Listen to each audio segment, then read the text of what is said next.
What's up everyone, I'm Eldridge and welcome to Donkey Teachings. In this series of guides I pick a tier and class of ship each week and then look at all relevant ships over the course of that week. Early in the week I already looked at the Tenryu, and today we're looking at the St. Louis, its US Navy counterpart. The St. Louis has standard matchmaking. That means in standard random battles it can meet ships from tier 2 to tier 5. The St. Louis is one of the slowest cruisers in the game. And while the Tenryu, the Japanese cruiser at tier 3, has already gotten a big speed boost compared to its tier 2 predecessor, the St. Louis is still a very slow ship, and in its maneuverability is a lot more akin to a battleship. Pretty much every other cruiser and destroyer that the St. Louis is going to meet is going to be faster than she is. When the St. Louis brings her full broadside to bear, it has 8 150mm guns as her main batteries, and she also has 9 76mm secondary guns. Now the secondary guns are not always going to come into effect, but sometimes they do. But in effect this means that you have to kind of play it like a battleship, and that is always a very bad thing for a cruiser. As a cruiser you kind of want to kill destroyers and other cruisers. But all of those have a big advantage on the kind of maps that you are going to play in the St. Louis. The maps you're going to play in the St. Louis are Islands, Big Race and New Dawn. And all three of these maps have a lot of cover to offer for faster ships that can make use of them effectively. So my advice for you St. Louis players is to play her in a bit more of a support role. Keep your distance. You have a good gun range. There's no need for you to go that close. Yes, you have a bunch of secondary guns, but the damage those secondary guns can cause is not worth getting your ship torpedoed.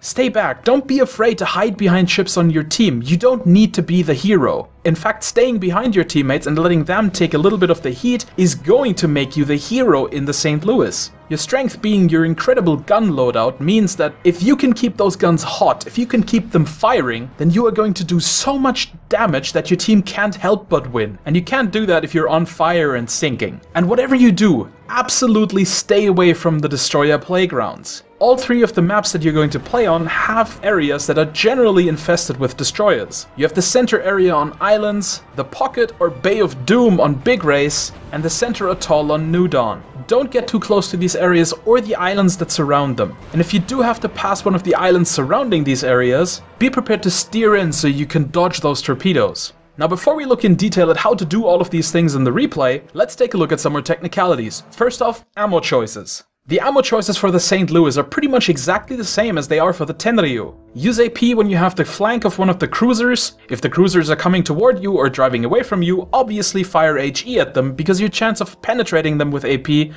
are very low. When firing at destroyers, battleships and carriers, you should always use high explosive, because in the case of destroyers and carriers, these ships are so lightly armored that they very easily take critical damage. When firing at battleships, you have absolutely no chance of penetrating their hull, and so you simply cannot citadel them except in very small cases where you might get one citadel hit, but then one citadel hit every couple of salvos isn't worth firing ammunition that doesn't do any damage the rest of the time. The St. Louis is listed with high explosive because the St. Louis has a very difficult to hit citadel, and its citadel is very well armored. High explosive on average against the St. Louis is just going to do more damage, especially because you have so many guns. Your chance of setting them on fire is so much greater. There's one important difference between the St. Louis and the Tenryu. The St. Louis's shell trajectory is a little bit steeper than that of the Tenryu, which makes it much more difficult to penetrate tier 4 and 5 cruisers at long distances.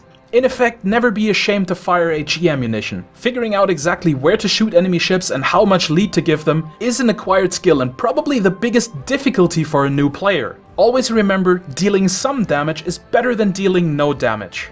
Now it's time to look at upgrades. For the first tier of commander skills, I would take basic firing training. This commander skill provides a reloading time bonus for any gun 155mm in caliber or smaller, and that happens to include the St. Louis's main guns. Spending 1 point for a 10% faster reload is amazing. However, you can make arguments for faster shell switching or better recovery from flooding and burning, but I don't think those benefits are good enough to warrant not taking basic firing training.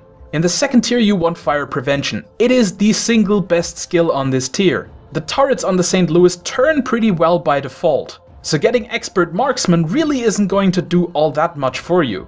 On tier 3 you want to take either high alert or vigilance. Now personally I'm not a big fan of vigilance, because I think it teaches you some bad habits. The problem with Vigilance is that on a lot of the higher tier ships you just simply cannot take it anymore, because High Alert or the additional consumable charges becomes too important at those tiers. And High Alert in general is still a pretty damn good skill. At tier 4 you want to take advanced firing training. Once again, this does work for your main batteries as well, and as such increasing the range of your main batteries by 20% will give your guns a range of over 12 kilometers, and that is a really big advantage at tier 3. One could think about Demolitions Expert simply because the St. Louis has 8 guns, and with 8 shells per salvo gaining plus 3% fire chance, raises your fire chance quite significantly, up to a potential 24% extra fire chance. That is quite strong, but given the ship I think the range is much more applicable. On tier 5, if you're a very boring person and you like mayonnaise sandwiches, then you should totally go with Jack of all trades. It will further reduce the cooldown of your damage control consumable, allowing you to repair more fires. And that's all it does. It's very boring, but effective. If you're a bit more of an adventurous type, and you like to mix jalapenos with Nutella just to see what it does, then you should try Last Chance. Because in those low tier matches you will find yourself in a lot of situations where you actually end up with less than 20% hit points. And having that extra reload speed in those situations can really do something for you. But again, the overall more sensible choice is Jack of all trades. For the first upgrade slot you definitely want to take main battery modification. Remember, never use your damage control module for just your guns. Make sure that you repair at least a couple of fires and a broken engine or rudder. And for the second slot you want the damage control system modification 1. In the St. Louis you will sometimes get hit by torpedoes and you will frequently get hit by high explosive ammunition. So reducing their chance to set you on fire or flood you is just very sensible. In general, this is a modification that you should keep on your account a few times, because in a jiffy you can use this on any ship and see results.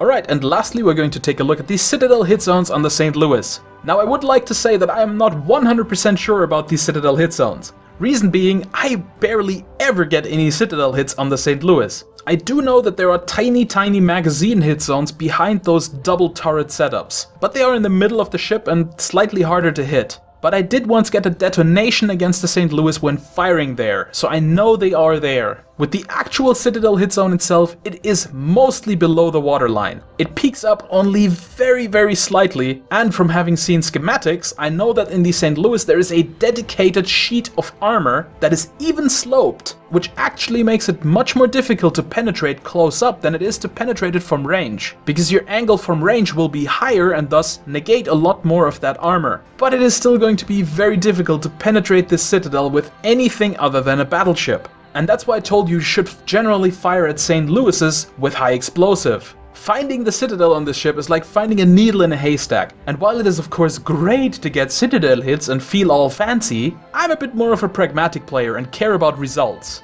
High explosive against the St. Louis brings results. AP ammunition? Sometimes, maybe, not so much. Alright, now let's look at the replay and talk a bit more about some of the peculiarities about the St. Louis. Alright, and here we are with the replay, and I would like to preface this by saying not everything I do in this replay is something I would do if I had the St. Louis a little bit more upgraded. So if you really like your St. Louis and you plan on getting your commander to tier 5 and you plan on getting all the upgrades and everything, then I would suggest the longer your range, i.e. if you have the range increase from your commander, the more distance I would try to keep between myself and the enemy. Use that range, because having that 12-kilometer range is actually quite a big advantage at these lower tiers. Not every ship has that. And I do feel that the St. Louis doesn't have the worst gun trajectory.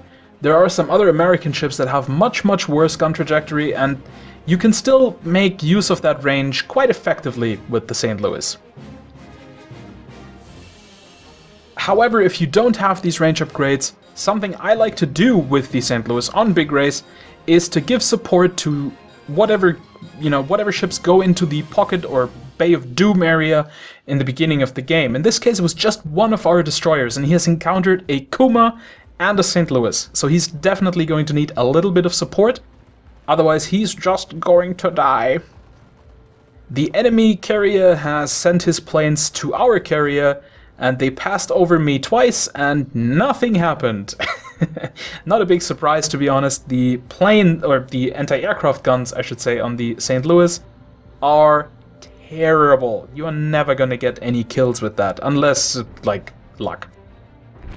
The enemy St. Louis comes into my view, and I'm just a little bit too far away for me to comfortably want to shoot him with AP ammunition.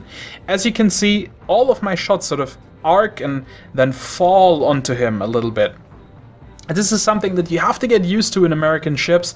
They all have relatively high trajectories, and there I get jumped by a destroyer, but I realize he's probably going to have fired his torpedoes right as he came around the island, and so I steer away from the island instead of toward it to dodge it.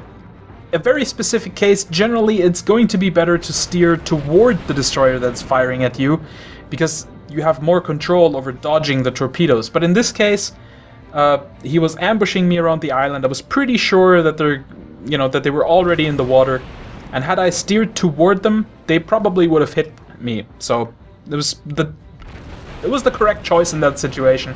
But generally, keep in mind, you're gonna want to do something about it. Now he's getting much better hits on me, this guy, which takes me a little bit lower health. But I'm confident here. I don't really think about running away yet. I don't see it as necessary, because I do have a destroyer buddy, and there's also a battleship sitting in our cap, and even our carrier is sending his planes over to help. So I'm pretty sure that we're gonna win this, and the Kuma just got blown up by our battleship, I believe. I believe it was the battleship.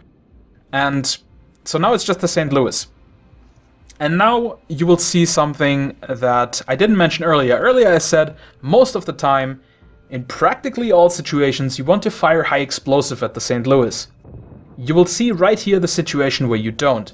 And that's where, when you are within 5 kilometers of the St. Louis, it is going to be better for you to fire AP ammunition.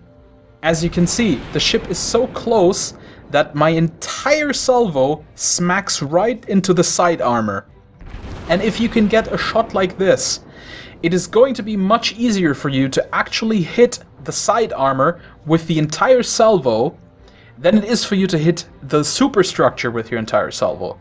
And high explosive ammunition only does, a good amount of damage if you hit it against something unarmored, like the superstructure. And as such, if you can't hit the superstructure well, AP is gonna be better.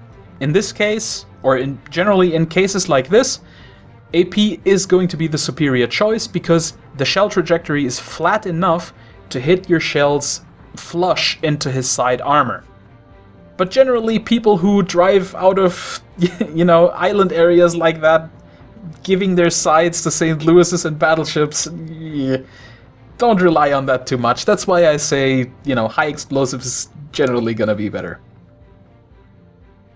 Alright, we've pretty much cleared up this flank, as far as I know at least, and it's time now to push for the enemy base. Our team has also done pretty well on the northeastern flank, and they're pushing toward the base, so now it's just time to put pressure on the enemy. Even when you're in the St. Louis, and although you're supposed to do a little bit more of support work, you can still put pressure on the enemy, because you just do so much damage. You pick a target like this Tenryu, and then you just let him have it. And he presents his Citadel perfectly, basically, and I really just have to switch to AP and shoot him. Sadly, that was not the best salvo. I didn't aim that very well. And so he gets away without anything, and that wasn't really that well aimed either. But in a situation like that, you should generally be able to do a bit more damage than I did there. Now, luckily he turns around once again, but I already loaded high explosives, so this salvo isn't gonna do all that much. But I'm gonna get another chance. That looks much better. And how is it gonna hit him? Oh, it's actually too much. It was actually not enough lead given. Okay. Must have not watched this replay correctly earlier. But I fire another salvo. Do I actually kill this guy? I'm not entirely sure if I end up killing this guy. My salvos aren't really hitting all that well. I'm not doing so hot just now, but the team is pushing. There we go. Now I'm getting some Citadel hits on him. And as you saw, the Citadel hit was actually in the rear of the ship, below the aft turrets. That's one of the weaknesses of the Tenryu, as I said in the guide on the Tenryu. And you should always take advantage of that. Against Japanese ships, generally AP ammunition is gonna be your friend. You're gonna be able to... If you have good aim, which I apparently didn't in this game, but if you have good aim, then you can do insane, obscene amounts of damage. But we have pretty much destroyed their team. They're down to 1 cruiser, 1 battleship and 2 carriers. And that's generally not going to be enough to hold off the onslaught of battleship and cruisers that is coming for them. Our team is milling around a little bit. That's what you have to expect in lower tier games. But this Tenryu is convinced that giving me his side is a great strategy. And so this time I aim correctly and smash him. But the enemy battleship also knows how to aim his guns and just wrecks my face. However, that's fine, because I did 3 kills, got a bunch of damage in, and my team is gonna win this game, so it's a good game for me. So let's recap. The St. Louis presents a big juicy target to enemy ships, and it is a very slow ship, and as such it is not advisable to take a frontline role. You want other ships to tank the damage while you provide your team's damage. Use friendly battleships and cruisers as meat shields, and provide your team with the damage that will lead you to victory. Like in all the other gunnery cruisers, it is vital to know when you have to use AP ammunition and when you have to use HE ammunition. Stay away from areas of the map that are clearly infested with destroyers, and keep your guns firing at all times. Alright, that's it for today. If you enjoyed this episode of Donkey Teachings, please consider liking and subscribing, and if you have any feedback, leave it in the comments. What do you think about the St. Louis? Is it a ship you like, or do you hate that it is so incredibly slow? Do you enjoy constantly barraging your enemies from the back line, or would you rather be in the front, duking it out with torpedoes? The last Donkey Teachings for this week will be on the Aurora, and it will probably be Sunday, but it might dip into Monday. I kind of threw that in the last second as a little bit of a bonus. But until then, I've been Eldritch Master Donkey, and I'll see you in another video.